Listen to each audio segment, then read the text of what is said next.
अनुपमा शाह परिवार के साथ नवरात्रि की पूजा करती नजर आती है। सभी माताजी की आरती कर रहे होते हैं। दूसरी ओर राघव के घर पर मोहल्ले के लोग आक्रोशित होकर हमला कर देते हैं। वे उसे हत्यारा कहकर इल्जाम लगाते हैं और कहते हैं कि वह इस मोहल्ले में नहीं रह सकता। राघव अपनी बेगुनाही की दुहाई देता है, मगर लोग उसकी एक नहीं सुनते। वे उसके घर पर पथराव करने लगते हैं, जिससे राघव भयभीत हो जाता है।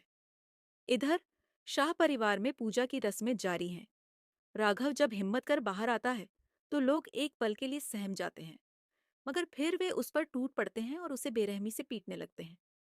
राघव उनसे दया की गुहार लगाता है, मगर कोई उसकी बात नहीं सुनता। जैसे तैसे वह लोगों से बचकर भागता है और एक कोने में छिप जाता है। उसी समय एक बच्चा राघव के पास आता है और उसे रोटी देता है।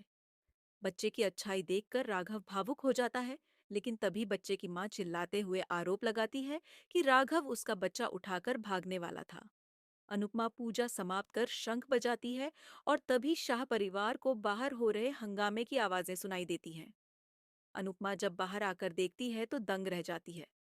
लोग राघव को फिर से पीटने के लिए आगे बढ़ते हैं, लेकिन अनुपमा बीच में आकर उनकी लाठी को रोक देती है।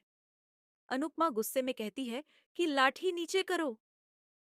अंश घबरा कर अनुपमा से कहता है कि लाठी छोड़ दो, मगर अनुपमा अपनी बात पर अडिग रहती है। तभी एक आदमी कहता है कि राघव एक क्रिमिनल है, जिसने अपनी पत्नी की हत्या की है। इस पर अनुपमा जवाब देती है कि राघव अपनी सजा काट चुका है और अब किसी को उसे सजा देने का अधिकार नहीं है। इसके बाद मोहल्ले के लोग उसे फिर भी अपराधी मानते हैं और कहते हैं कि वे उसे इस मोहल्ले में नहीं रहने देंगे।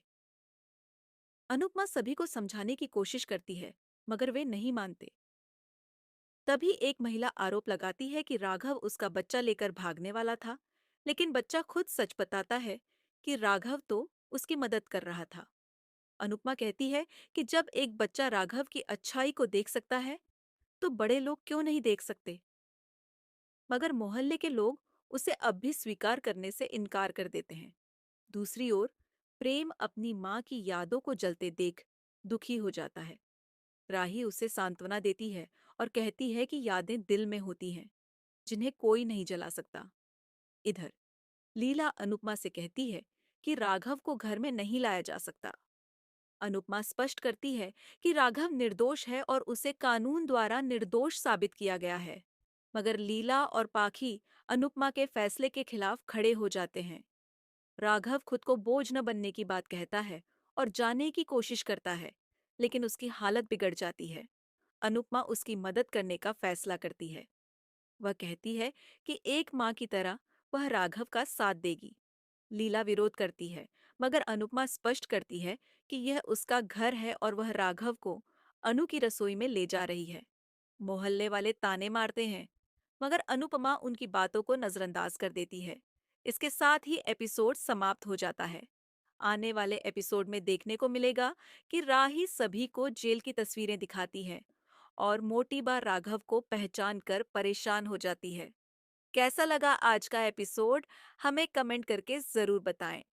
इस वीडियो को लाइक करें और चैनल सीरियल ट्विस्ट को सब्सक्राइब करना न भूलें।